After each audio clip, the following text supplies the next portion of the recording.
Tangan dan kaki kebas bukan perkara baik. Ia menandakan badan anda dah tersumbat. Jangan ambil ringan. Nanti bila dah tak boleh turun katil baru nak menyesal. Kalau anda dah rasa kebas tangan kaki, susah nak jalan, mengantuk siang hari, tak boleh tidur malam, cuba benda ni. Ini minyak udang fosfor yang orang kebas tangan kaki cari. Orang Rusia macam kami memang dah lama makan ni. Lepas makan tengok macam mana badan anda berubah. Pening kepala, sesak dada, makan ni. Penglihatan kabur, makan ni. Resah gelisah, makan ni. Telinga berdengung, makan ni.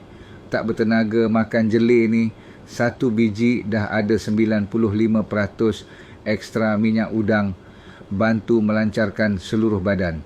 Bagus juga untuk mata dan ingatan. 1 botol ada 60 biji. Berkesan ke tak? Tak payah cakap banyak. Makan je 5 minit anda dah tahu.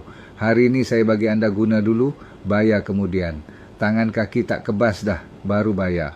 Malam boleh tidur lena, baru bayar. Makan sebiji selepas makan dengan air suam. Boleh bersihkan toksin dalam badan. Lagi teruk masalah anda, lagi nampak kesannya. Jangan cakap banyak, terus klik link beli berapa botol. Badan ringan, tangan kaki cergas. Nanti anda sendiri datang berterima kasih. Setiap biji penuh ekstrak udang fosfor segar. Dah puas hati jangan guna lagi. Guna banyak pun membazir. Setiap botol ada kod anti palsu. Servis lepas jual pun tip-top. Boleh guna percuma 7 hari.